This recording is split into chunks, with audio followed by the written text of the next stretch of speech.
What if the spaces we live in are affecting us more than we realize? Not just visually, but emotionally, mentally, and even physically. And actually, visual clutter affects us emotionally and subconsciously much more than people give it credit. And a lot of this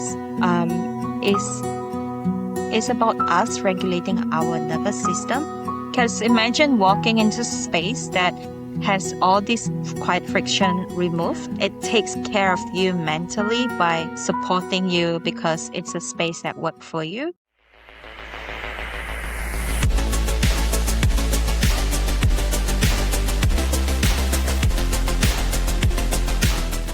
Welcome to another episode of the Starter Girlz Podcast, where girls isn't about gender, it's about grit. We celebrate the dreamers, the builders, and the difference makers bold enough to start. I'm your host, Jennifer Loehding, and wherever you are tuning in today, we are so glad to have you. All right, and so my guest today, we are joined by Loren Ng, founder and principal designer of Loren Ng Designs, a Singapore-based luxury interior design and build studio known for its psychology-led approach to design. So, Loren, I want to welcome you to the Starter Girl Show. I'm so excited to chat with you today and learn about your journey and what you're doing, and so welcome. Thank you so much. I'm so glad to be here.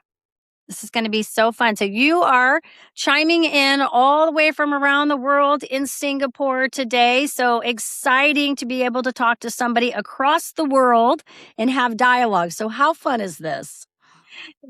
Yes, super. And I find that it's amazing how with the technology, we can now really converse virtually anywhere you want to be.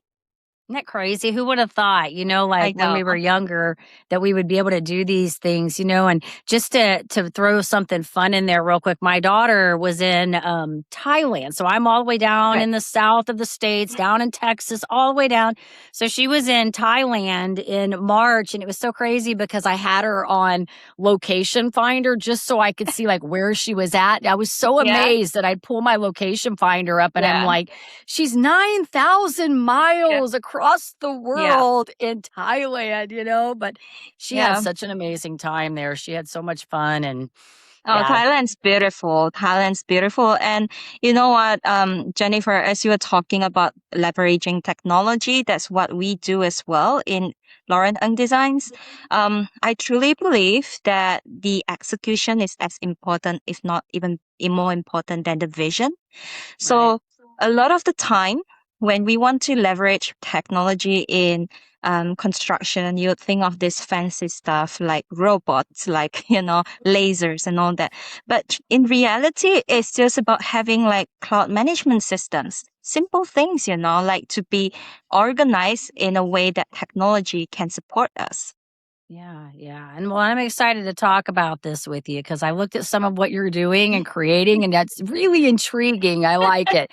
But I want to back this up just a little bit to what led you to the work that you do today, because obviously I talk to a lot of people, and I think most of us as entrepreneurs never really have this just straight linear path into where we're going to be, right? It's kind of a lot of pivots and turns and sort of, follow. So I'm curious to know, at what point did you decide this was kind of my gift and my thing, and I wanted to pursue this as a passion and career?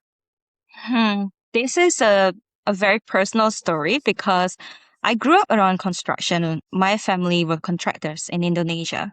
So I've always understood buildings from the inside out, so not just from the surface.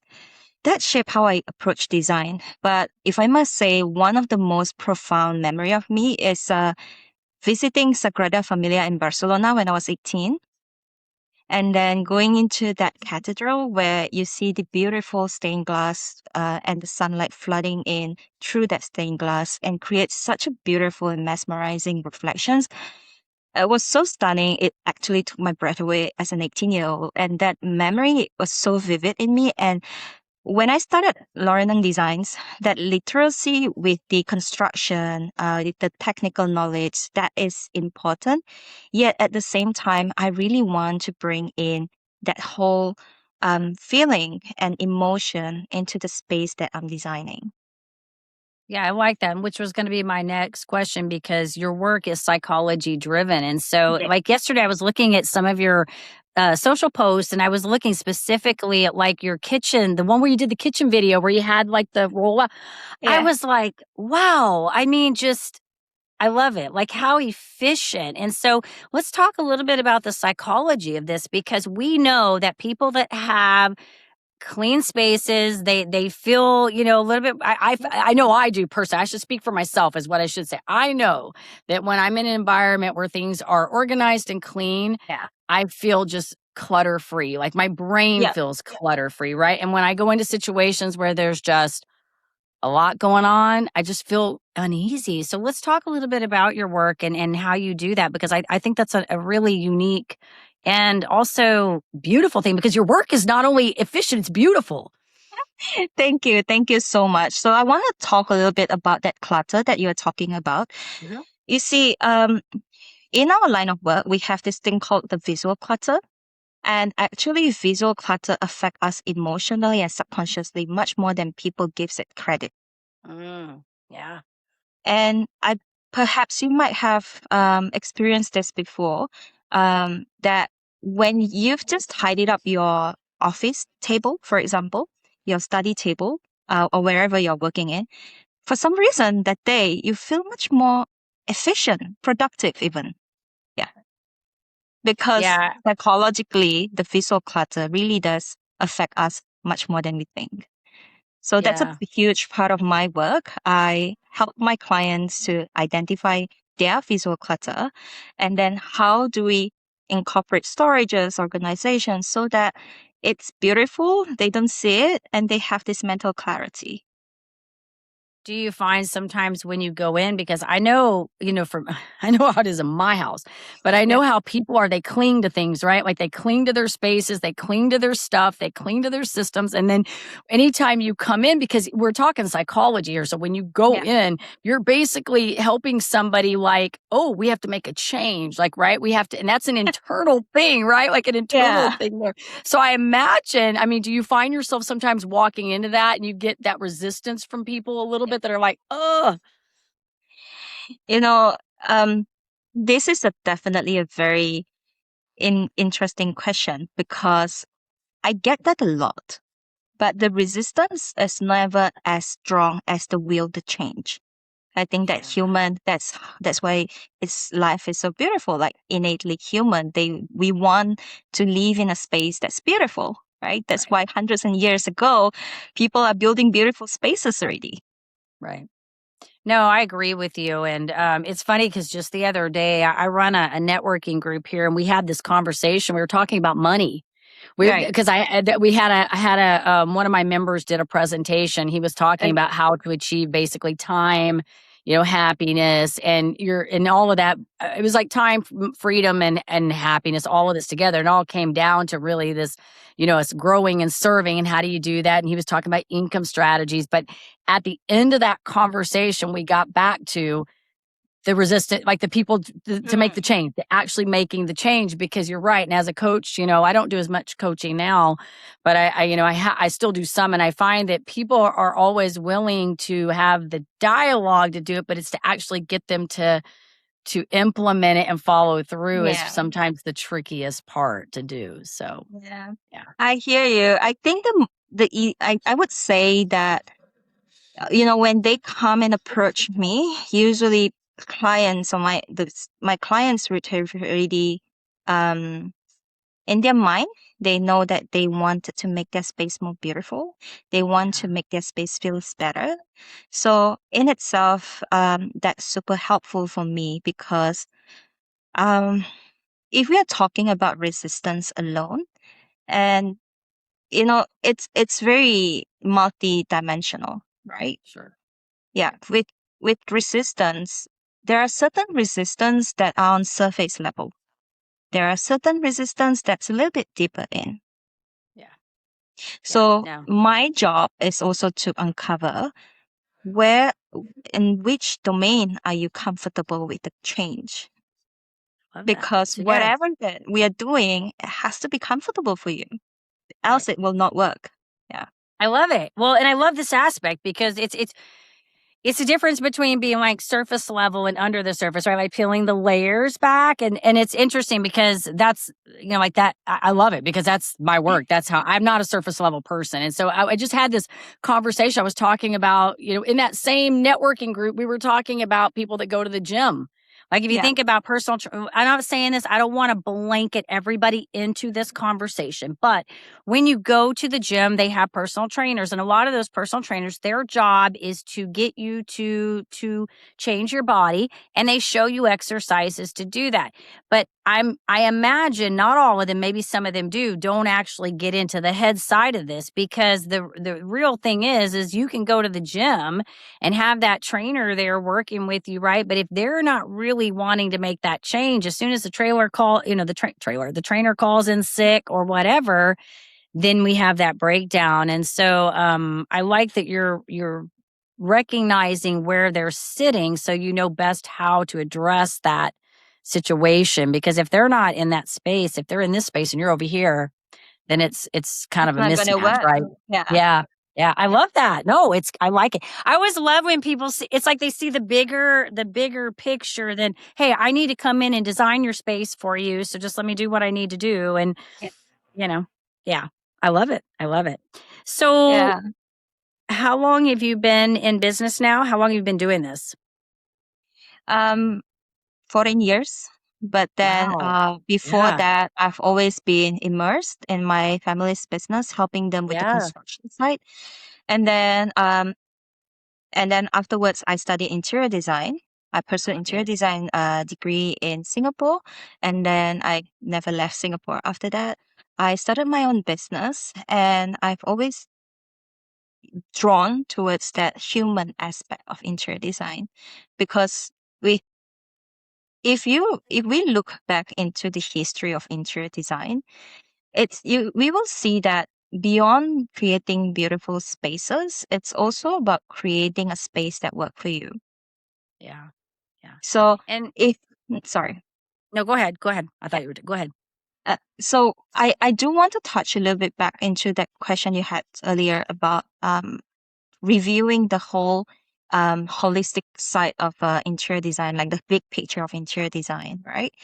And that's the reason why we coined this term called that psychology-led design. So I always truly believe that whenever we design, we need to understand how the person using that space, that homeowners, whether it's your home, whether it's your business, how are you going to use the space? How will you live in that space? What's your day-to-day habits, experience, flow? It really change from person to person. So no one design is the same, but all of them should really speak to you as the person who owns and live in that space. Yeah. No, that makes sense because you have to live in it, right? And you need it to Exactly. work for you. Yeah, you need it to work for Yeah. you, most definitely. I like it. I mean, I like I said, I looked at some of your work and I like the concept. I like what you're doing, and I think you've put two pieces really together: efficiency, and being practical with design. This culturally Very design thing important. too. Yeah. Yeah. So it's not just like we're going to make it efficient. We're going to make it also look good Yeah. efficiently, right? I like Yes. that. Yes, that's right. That's right. Yeah. And it's hard to find that a lot of times because you might have somebody that has a really good eye for things like visually appealing, but it may not always be structurally well. Like you have to have the two. I feel like it's like in all the work we do, like I say that even about podcasting too. I mean, you can have one aspect of it, but if you don't have over here, then you're missing something over here that doesn't you know, help what you're doing. So I love it. So going back to the beginning, and obviously you have this entrepreneurial spirit. You were kind of born into this. It sounds like a little bit like I was. So you kind of got to see your parents in action. And you learned great skills from that. I would love to know, as you were building this out in the very beginning, maybe some of the things that you had to work through, or maybe learn to overcome, or just challenges that, because we all have them, obviously. And I think it's important. I like our listeners to know that, hey, we have to work at these things, So anything you want to share with us that you feel like is something that you feel like maybe you had to work through that's really been beneficial to the business now? Um, well, as entrepreneurs, I can tell you that one biggest takeaway is that the more you work on yourself, the more your business will thrive. Yeah. Yeah. And, as an interior designer, whenever we are given a design brief, the brief is never really the brief. Like, you need to really learn and truly listen attentively, because anyone can say that, yeah, we are listening, but then at the same time, we want to make sure that we listen not just what they're saying, but what they are actually trying to convey and what they're not conveying. So you're implicitly picking up details by listening. I love it. That's No, right. and that is so true, because you learn a lot about people Yeah. by letting them talk. I was telling someone the other day that, when I was in a network marketing company. I was with Mary Kay for like 20 something years, and I was in Wow. leadership, and I used to train on the DISC model, which is like an abbreviated version of, say, like Strength Finders, or, like those like assessments. And Right. so I was telling, the people in my meeting that day that I trained on this so much, and I knew how to work this, that whenever I would go to sit down across from somebody, and I still use it when I do these interviews that I'm doing right here, I can pretty much tell how I need to navigate it. But I would ask, one or two questions, and I would know very quickly what was probably important to, like, I would know how this person's thinking. In other words, what I mean by that is, if I would sit down across from somebody without coming out and saying, are you a quick learner, or do you need a lot of information? Do you not need a lot of it? Like, I could ask a question and get the implicit information that I needed to know on how to proceed with the next part of that, whatever I was doing. And so what you're saying here is so true, because if you just listen, our jobs as whatever it is, whatever we're trying to, I think, impart on them, our job is to understand what their need is and how we're going to fit that need. And we're not going to know that if we don't, Listen. ask the question. Yes, ask the question and listen. Yes. Yes. Right? And that is so true, because I would often come to a project and then, okay, imagine this, right? We have to work with a budget that is usually, that usually maybe take this person, my client, some time to amass. This is when we work with the budget, we actually need to make sure that we are responsible for it. And how do we get responsible? How are we responsible for it? Is that by trying to always advocate for their best interest. And in order for me to advocate for their best interest, I really need to know what is it that's actually bothering them. That's good. So the pain point, basically. Yeah, you need to know the pain points, because but that's the nuance, right? Not everyone knows how to articulate that pain point. So as a professional, it is my job to understand what's your pain point, and then use the tools that I've developed, such as the mood questionnaire that I've developed with a psychotherapist, where I can understand what your conscious and subconscious desires are. Because when you tell me that you want a comfortable space, a space where you can sink into, that can be super vague. So my version of comfortable and your version of comfortable can be very different. And that's where you get a mismatch between the design brief and the execution. I love it. So I had a gal come on my show. This is what this kind of reminds me of. She's now in Australia. She's from the States. I think she's from California. She's in Australia. And I have, like, every time I do these episodes, I remember little nuggets from each person, like maybe something we talked about, or theme. We went over this whole thing about selling a stapler versus a sandwich. And don't quote me exactly what she said here, but I'm going to give you the gist of it. She basically said that we will go into an appointment, we offer somebody a stapler when they need the sandwich. And so that's what this reminds me of, is when you're talking, it's the idea of really understanding what they need so that we're offering the right thing. That was kind of the message she was saying, is that we don't get enough information, that we go in and we're pushed in this wrong thing that they don't need when they need this over here. And so every time somebody, you're going to laugh at this, Loren, every time somebody's selling to me, I'm like, dude, I don't need a stapler right now. I need a sandwich. It becomes such a running inside inside joke. Yes. Yeah, She will I forever be totally labeled get. that. That's her title, the sandwich versus the stapler gal. And she does like workshops on it. Like she talks about it's like her signature thing, you Wow. know? And so yeah, it's a very good analogy in my mind. And it's a good reminder for me when I'm talking to people to make sure that I'm not offering this, if they need the stapler, give them the stapler. If they need the sandwich, give them the sandwich, you know? With my work, what is super important as well is to know from the stapler to the sandwich, like Yeah. how do I make that bridge for them? Yeah. Because sometimes I would get clients who came to us after bad renovation experience or the fear of one, right? Because they have a vision, but there's no real confidence that even if they truly want a sandwich, for example, how can they be sure that the person selling them the stapler knows that they can deliver the sandwich? So This it's is true. my job to close that gap, right? So Yeah. we Yeah. design, we build, we make the furniture, we procure everything, and everything's under one roof, one team, and one point of accountability.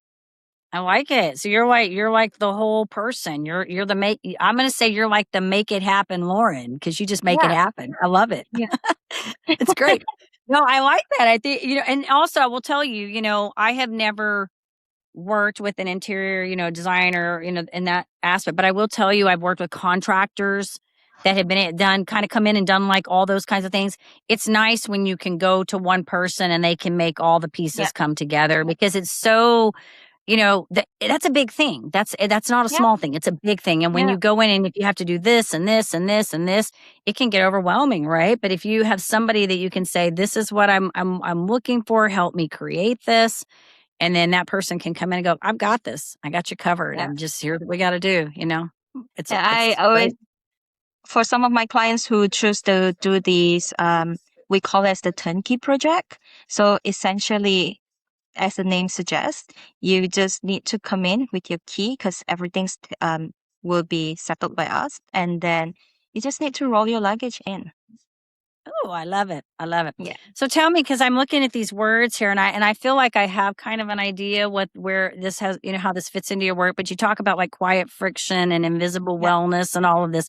Maybe touch a little bit on that because I feel like you have already, but maybe if you want to expand a little bit so people understand what this means to you and them.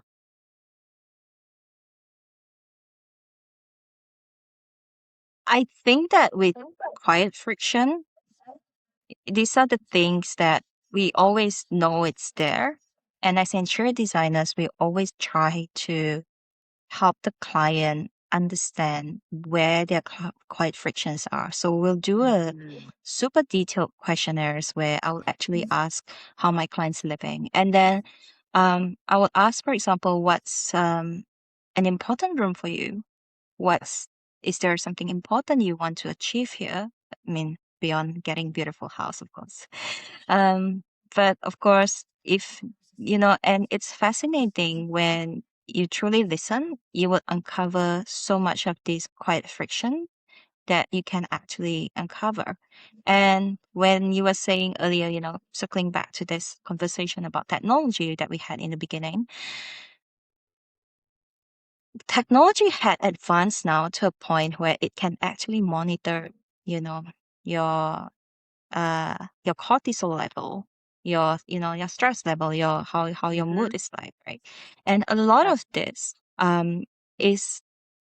is about us regulating our nervous system. That's why we have this data. But as an interior designer Oh, and a builder, how can we harness this? Is that if, for example, I know that you need a very quiet room to sleep in, right? But quiet can be a very subjective word.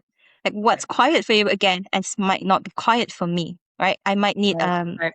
I might need a low white noise, and maybe you need a complete total silence. So by having that data of how many decibel you need in your room to be, then now I can design your room that suits your need. And that actually will resolve the quiet friction and the sorry, what were you saying? The wellness? The invisible wellness. The Yeah. Yeah. invisible wellness, yeah. I like it. Well, and you know what? I have to say, because I'm actually nervous system certified in nervous system training. So I love that you get this, because it's not it.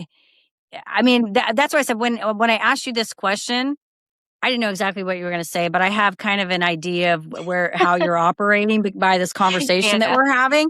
But I think for a lot of people, this is like new stuff to them. Like, there are people that are in this space that understand. It's kind of like, I always get stuck on when I don't understand why people think the food they put in their body doesn't have any correlation to anything going on in their space, right? Like if you put bad food in your body, Yeah. you're putting bad food in your body. It's like putting bad gas in a car, And Yeah. so all of these little things you're talking about, these quiet friction things, they're nuanced, right? Like they could be Yes. very well missed in our environments. It's like, just to go back to your noise thing, I was kind of chuckling in my head because we have like an air purifier in our room, and it's a Yeah. cute little fancy one that you can turn the light and it'll change colors. Like it'll do Yeah. this like purple. Okay. Yeah. My husband has to have the room completely dark. He puts an eye mask on, like needs it completely dark. Now me, that that air thing didn't even bother me. Like it just didn't, because it was over off to the corner. It was very dim light. But then I started noticing when I was going in the room, he was shutting it off, like turning it completely off. It has a sleep cycle. So you can put it on sleep. The Yeah. light will go off and it goes way down. I was getting mad because I'm going there. He keeps turning my thing off and I'm turning it back on. I finally figured out, because for him, that was a friction. That was a friction Yes. that for him. And how did you So find I out? finally, well, I just know, because he told me before I just know, because I just know because I've lived with him long enough. I know he's not sleeping well. I know the thing, but I finally went back in there and I put it on the sleep mode. So it goes down real quiet. And then the light's not flickering in the thing. Didn't even tell him. I just went and put it on the sleep cycle. It stayed on all night. He never touched it. You I mean, fixed like, it. Loren, I'm not kidding. The last few nights I keep going in there. I'm like, why is my air thing? And I can't say anything because he's in bed. I'm going to bed later than him. Yeah. But I'm like, I'm just sneaking it. Finally, I'm like, oh, there's a sleep button. Yeah, you found a sweet spot for both of you. And that's essentially a big part of interior design, creating that Yep. sweet spot for you and the people we are living with. Right. It's finding that middle ground. But yes, Yeah. those quiet frictions. Well, and even too, like, I mean, everything you're talking about here, it's like everything, it's like Yeah. just when you go to find your pens, if your desk is cluttered and you're trying to work Yeah. effectively and you're looking like I was just doing, looking for a pen. I'm like, where are my pens? I'm actually in a different office, in all fairness. This is my studio space. It's where I work is out there. But what you're saying is so true. And I love that you're in that mindset of recognizing that it's not just, again, like I said early on, about coming in and just changing things up. It's like really making the person aware of what could be potentially keeping them from having peace and calm and being stuck and all of that stuff, right? And taking inventory, stock, I guess, so to speak. So I want to tell you this story about, since we're talking about visual clutter as well, right? So, yeah. I had this client who came to me after, again, that renovation. So I came in and then I redesigned it was a 3-level shop house. And then at one part of the shop house, there's this ceiling. And for shop houses in Singapore, these ceiling slabs, they are usually made of timber. And if you can imagine, it's basically the ceiling slab is made up of the floor slab above, because these buildings are built like 100 years ago at least. And so you would see, it's super charming, right? Because you would see the actual rafters and all the floor and in wood and everything. But there's one thing I know bothers her, because this will look pretty if there's no wires going around. Now, the problem with these shop houses, they are conservation shop houses, right? Because again, they're built more than 100 years ago. So historically, it has historical, a legacy, and then government wants to retain this. So there are a lot of work that we cannot do to these shop houses. Gotcha. And one of the work that we cannot do is to conceal all the wirings inside the wall. So no Okay. matter what you do, you will always see these wires running around. And remember, this is more a building that's more than 100 years old, right? Yeah. So you definitely, I'm not the first contractor that has stepped into that space. Obviously, you would have, I do not know, 5 electricians that had dabbled with that wires up there. And because again, old buildings, the wires crisscross over and you never know where it's coming from and where it's ending. So you don't want to tamper with it if they are not Right. within the space, because you do not know if you cut a wire, someone else might not have internet. Right. So we don't want that, right? So what I told my client is that I understand we want to keep the architectural feature. However, I believe that the visual clutter is bothering her more than keeping the architectural feature.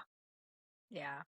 She trusted me, and that's one of the things that she always remembered when we were talking about the project. She said that I'm so glad we went ahead with it, because you need to understand, as an interior designer, we need to listen and understand what is it that's really bothering you. And in my experience, I can tell you that most of the times we are more bothered than with the visual clutter than anything else. Yeah. Because Well, again, it and is regulate our nervous system, right?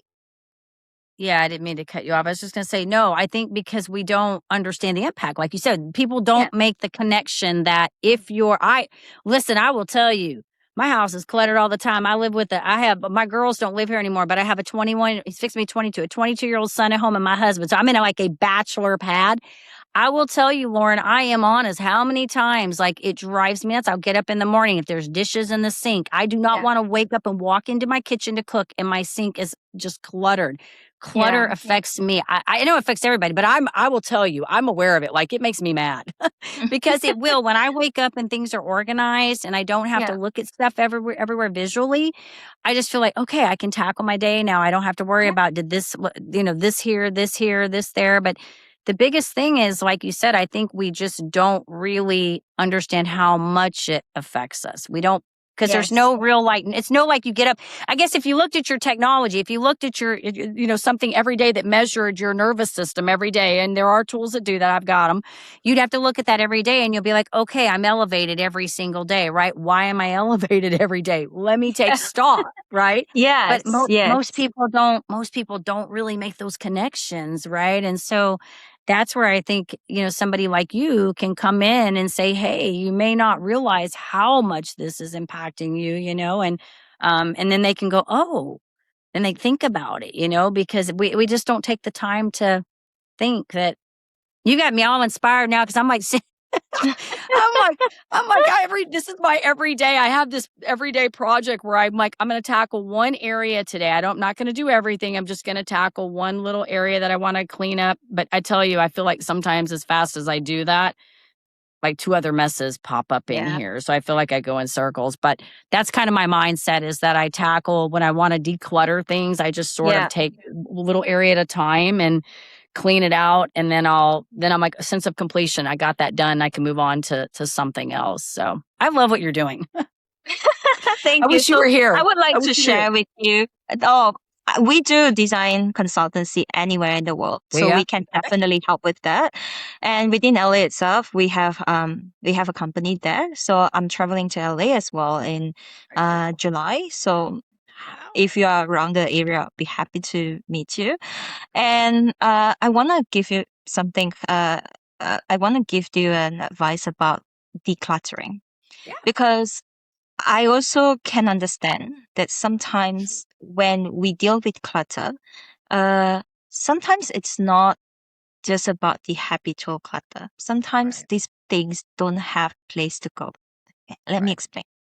So tell me one spot in your home that needs decluttering, and what kind of clutters do you usually see? Oh, the one that gets on my nerves the most is our kitchen island, because it's where the laundry gets folded and then Right. it doesn't move. Like mine does, but a lot of times my son specifically, it just kind of hangs there. Jenga? You know the Yeah, game Jenga? yeah, Okay. yeah, yeah, I have yeah. a So I have he's playing I Jenga. He plays laundry Jenga. Yes, laundry Jenga. We joke about that. I'm like, how far is it going to go before we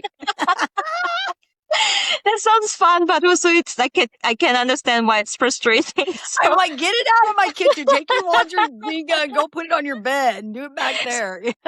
so does he have like a place, like a specific place in within the laundry zone, like what we call as the dump zone? The dumb zone. I don't know. Maybe we need to create one for him. Maybe Yes. we need to find one for him.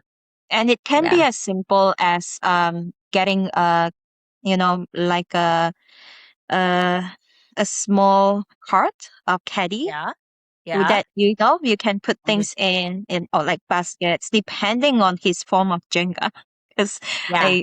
I know that usually that also means he doesn't iron his clothes, for He example. actually does sometimes iron his clothes, which is funny. He does. He just doesn't.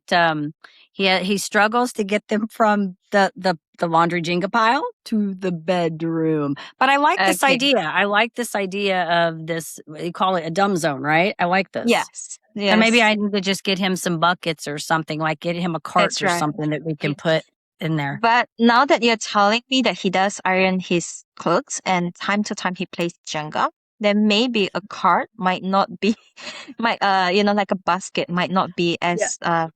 as usable for him because then he cannot reach anything at the bottom, Mm, which means he might get frustrated, and this yeah. cart then will be And then it won't abandoned. work. Yeah. Correct. So maybe then you need to fashion movable shelving. It can be like a small shelving, adjustable shelving. Then he can have his Senga at at 3 levels, and he can, sort it out himself. Pull his So drawers out. it's about getting creative Yeah. and think Right. about the ways to declutter it, because yes, decluttering is important, but Yeah. what's important is also creating the system for it, Yeah. so that before it gets to clutter, you already have a system that cart. Yeah. And I like it. when you get something on earth, you can ask him to push his cart all the way to his bedroom. Well, unless I his like it. bedroom's at level 2, then Yeah. we've got a problem. Yeah. No, I like We it. need a I lift. like Yeah. it. No, well, and it is. It's systems. I like the what I'm getting is, from talking to you, it's thinking outside the box, creating the system, and then trying to make that work with the human, whoever the human is, based on how Yeah. they're going to operate. And we know, because we all operate very differently, and what may Yes. work for one doesn't necessarily, like you said, work for somebody That's else. So, right. but I like that idea. I'm going to consider. I like that, because Yes, that's probably, I'm I mean, glad. there's other clutters, but that is the one that just drives me crazy, because it's like every time I go in there, I'm like, and then it makes me mad, because it's like, he'll pull it and then it's like falling, and I'm like, take it, just take it. And now with that cart or that movable that shelves on the Yeah. caster, he can literally just move the whole thing to his bedroom. I'm definitely, I like it. I like it. I'm going Yeah. to So think about that. I like it. get a shelf from Yeah. Amazon, Home Depot, whatever. Perfect if it already has a wheel, but if not, just fashion 4 wheels. Put it underneath, and then you're good to go. This The is other awesome, one, Lauren. Thank you. of course, Go I'm ahead. glad to help. Yeah, then there's the other one about clutter that I really like. This is just another tips that I learned from, just again having mess around the home. Like what's one of the mess that really gets on my nerve would be remote controls. Those Mm, pesky little aircon remote controls, and then you've got the TV ones, and you've got like bits and bobs of pieces. So my trick is to get pretty boxes big enough to house all of that. And yeah. I need to do that too. because that's easy, you just open up the lid and the remote controls in there. I do the same with my office as well. So I have this big box that I actually created. I sourced the wood myself from Indonesia. They are special because they are this kind of wood that um, it's called the burl wood. So it has super beautiful natural variation. So it's a little bit more organic. It has like a lot of eyes and knots. And then we crafted it ourselves in our factory. And then they're big enough to keep all my papers, all my bits and bobs and measuring tapes and all that. And then they always sit on my office.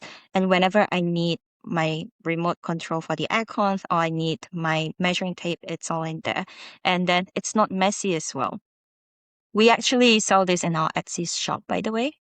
So Okay, I'll check this out. yeah, I'm gonna check it yeah, out. Listen, you know what? You yeah, got me all inspired. You got me all inspired. Now I'm gonna go find a box for the remote controls because you know yes, what? yes, That's right. You're right. That drives me crazy too. And you want to know why? It's because they disappear. They disappear. Like they will. Like you got the little fire stick one, right? Like that little yes, fire stick one. yeah, You don't know how many times I'll be like, where? And it's like under the couch, in the yeah, seat. Where? yeah, You got because me it doesn't inspired. have a home. It doesn't have a Yes. home. So you Right. create a home for it, and then it looks beautiful. It's not cluttered, and you know it's always there. And actually, Yeah. that has a lot to do with designing for different nervous system and with neurodivergent and non-neurodivergent. Yeah. Because again, that dungeon that it's a whole um different conversation. But yeah, it's necessary to Yeah. help. Yeah, no, I'm gonna check out. You got to get me your Etsy store. I'm gonna check it out. You got me inspired Yeah, now. So now I'm like, I'm gonna go. I'm gonna do some shopping today. I think I'm gonna get some. Yeah, and I do stuff like this. Like I will try to be like, okay, let's find a container so we can try to put all these things in there, and that way, even the other day I was thinking about like when you bring the mail in, like the stuff that because what ends up happening is we have a table in the front of our house, and it loves to be not so much for me, but for my husband and my son. It likes to be the catch-all table. And what I mean is they come in the door, yeah, whatever, and they drop. And so yeah, what'll happen is, Loren, is that table will just kind of keep. And eventually, what happens is I go in there. I'm like, I've had it. I'm done. I start just throwing stuff out. Like I just clean the table off. We're done. And if I don't know where it is, it's going in a bucket. Like I mean, that's literally what I have to do sometimes because some of it's their stuff and I don't know where it goes. I'm like, yeah. it's going in a bucket. You can go clean the bucket out. Yeah, and so So remember that idea about the dump zone for the laundry area. So you can totally yeah, replicate that for any entryway in your home. So like you were saying, like that coffee table became a catch-all, right? But before they yeah, go into the coffee table, they definitely have to walk past the door. So what if right. beside the door you can fashion a cabinet, that you can close off again with their own caddies, so everyone can have their own bins where they can I love put it. their things in. Well, I'm so glad I had this conversation with you today because you gave me some good ideas I'm to so work glad to on. help. They're gonna I'm come so home. glad They're gonna to be help. like, "What have you been doing?" I'm reorganizing. I'm reorganizing all of you. It'd be so great, right?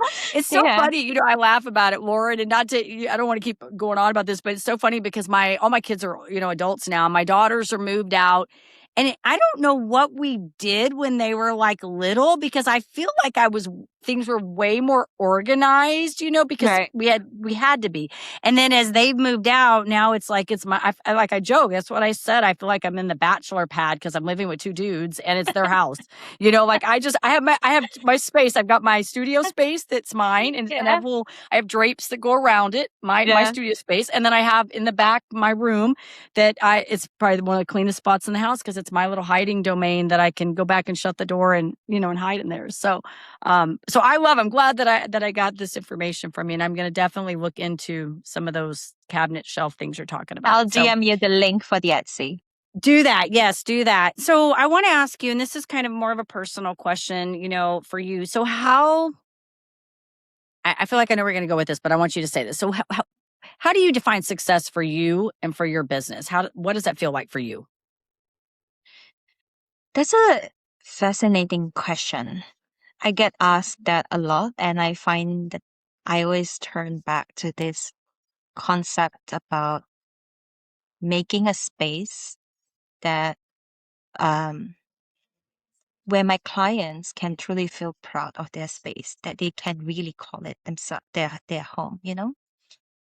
So that's really the definition of success for me.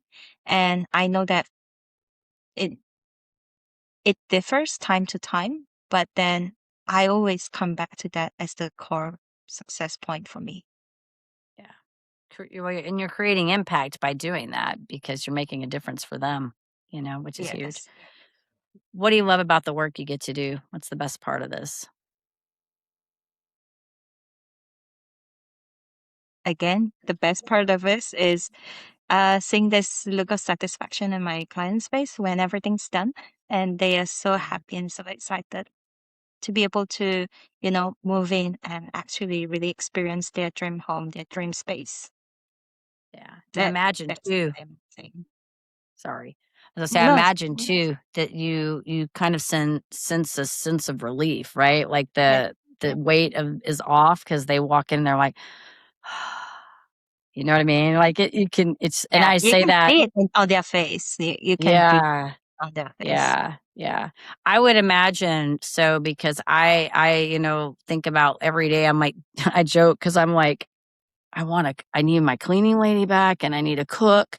Those 2 things are like the 2 things I really do not like. I don't really enjoy. I mean, I do cook. I do cook because I eat healthy, and so I have to make sure that, I get my food, but I don't really enjoy it because I feel like it takes a lot, and I absolutely don't like cleaning. I mean, I just don't enjoy doing any part of that. So I I always imagine, like, when I listen to you talk about this, I think, what would it be like if you just walk in and, like, everything is, like, right, Speak as organized, well. yes, like we were on a cruise for 10 days at the end of March, early April. And one of the things I love about going on the cruise is your room is always clean and you got free food. And it's all, Yeah, you got cooks. You just got endless cooks making food. And we had like 10 days of that, 10 days of freedom. Then I walk back in, I'm like, oh, reality's back again. We're back to back. I got to cook again. I got to clean all that. So I can imagine for you seeing your clients when you walk in there and they go, wow, this is like yeah, calm, like you're taking some of that visual, those invisible things, the frictions, and settling some of that down for them. Their health is yeah. going to be better too. They're going to be healthier. True, yeah, because when your nervous system is not activated all the time, because if we can reduce this 20% of it, can you imagine how Yeah. happy and healthy everyone can be? Right, right. We'd be solving world problems. That's what you're doing over there. We solving. That's I the was vision. Yes, what's so funny? If all of us could come together, if all of us that are Yeah, helping people could come together, we could solve the world problems, right? Because we get it. We get people get hung up on all these like these minuscule things and they're very nuanced, but they kind of overlook the bigger things, which are things like you're talking about. It's the what are these invisible things we're not paying yeah, attention to that are affecting us every single day? It's like yeah, toxic relationships, right? We yeah, don't understand. We think, oh, we're having these toxic relationships, but underneath those toxic relationships are messing your nervous system up. They're yeah. doing if you have if you're in debt, you got stuff over there that's affecting your nervous system. So all of these things, it's really like when I have worked with people in the past, I talk about all that, like what it's like in your house, what it's like in your environment at work, what's it like with the people you're hanging around. All of these things really, it's not just the Affects. food, it's the sleep, it's everything. And if your space is healthy, you're going to sleep better. Yeah, because imagine walking into space that has all this quiet friction Yeah. removed. It takes care of you mentally by supporting you because it's a space that works for you. And that's Yeah. why I like to use this phrase a lot. We are creating a space that works for you. Of course, it Yeah. should work for you, but then it's actually there's a deeper meaning to it. Because when Yeah. we, after our conversation, I think that it can see that it's never just about, um, a cabinet here or a cabinet there, Right. but it's Right. the attention to the detail. Intentional. Yeah, Yeah. it has to be intentional. And Yeah. everything that we do as a company, we always have to have a structured process because again, how do I help my client to go from the vision to the execution? It's super important. Yeah. Yeah. I love it. It's your planning. It's the plan. It's Yeah. where do you want to be? What do we got to do to get to where you want to be? Take you from here to here. It's coaching in its own game. You know what I mean? Coaching through architecture and design, really. I mean, if you think about it, it's like you're here. How do we get you to here? Right. And the invisible is all the things that the things you don't really put ROI on that come from the outcome Yes. at the end of it. It's those things that you can't really put a price tag on. That But you know but I can see that the mindset towards this has shifted. So Yeah, like in the past, maybe in Asia it's not as common, but nowadays it's getting increasingly common to shall I say for people to want more than just a surface level beauty or aesthetic. yeah, yeah. I can see that. So, Well, Loren, I like what you're doing, and I think it's awesome. I can tell that you're very I can tell you love what you do, and I also can say that I love that you are very deeply you're looking at this from a holistic perspective, and like I said, just not from let me come in and just and thank you for the advice on what we were talking about. This is a really good practical example for somebody listening because this is a real situation that I talk about. I have actually posted about this before. That I think my son actually coined the term laundry Jenga, and then it just sort of kind of became our family thing about, okay, how long are we going to do laundry Jenga this week? That's a good one, laundry Jenga. So it would be the fun topic. You can be like, hey, I had this podcast with this lady and she was talking about laundry Jenga, like if you ever, and funny, you'll somewhere along the line, you'll get somebody who'll be telling you this story about, hey, we got this laundry place that like every time I turn around, there's a laundry stack in it. And you'd be like, oh, the laundry Jenga. Yeah. It will be my sandwich and stapler. See, you learn something new every day, right? That's what I say. Every time I talk to somebody, I learn something new. But Loren, I want to tell you, first of all, thank you for, sharing all of this with us. And I imagine somebody listening to this is going to, want to find out about that Etsy store, find out about your work. Maybe they want to follow you, whatever. Tell us where you want us to send them so they know how to get in contact or at least follow you, find out about your work. So we are very active in our Instagram. And our Instagram handle is called Loren_Ng_designs with an S. And then we are also always trying to update our website regularly with our recent projects. So whenever you want to see our portfolio of projects, because we don't deal with just homes. So with the same holistic view and viewpoint, we are also using the same viewpoint for our business owners with their businesses. But in turn, instead of thinking about what they want in their home, what do they want their customer to feel? Because again, this has to do with branding and etc. Again, another different field, but that's another thing that we excel at. And in fact, we help clients scale their projects. For example, if you want to do franchise, like you want to open up on multiple locations, we need to scale your business and the brick and mortars. How do we create that? How do we create experiential space? Because again, brick and mortar nowadays is not always just about selling anymore, right? We need to create the experience. So yeah, that you can get all of that in our website. It's www.lorenngdesigns.com. Okay, perfect. Yeah. We'll make sure too, Loren, when we do the show notes, we usually put something visual on the screen so that for the people that want to see it, but then it'll also be in the show notes and then hopefully they can hear it too. So hopefully between those three means they will get what they need in there. So, but I wanted to tell you, thank you for coming on here. I know it's hours ahead, your time there in the evening. So thank you for your patience. Thank you for coming on, sharing your story. And I had a lot of fun. And I would and like to share more about your visual clutter and how you are able to, if you're able to solve that laundry Jenga later. Hey, I will send you messages. I'm gonna look into it today, and I will show you what we've come up with once I get this figured out. But thank you for that. I'm looking forward to that. Thank you so much for having me, Jennifer. It has been such a pleasure. Absolutely. And of course, we do want to say to you guys listening in today, thank you. We hope you found this episode both inspiring and informative. Go follow Loren, check out her work. And then, of course, you know the drill. If you like the episode, do all the things, share, like, subscribe, comment, so we can keep sharing all of this content with you. And you know what I'm going to tell you? In order to live the extraordinary, you must start. And every start begins with a decision. You guys take care, be safe, be kind to one another, and we will see you next time.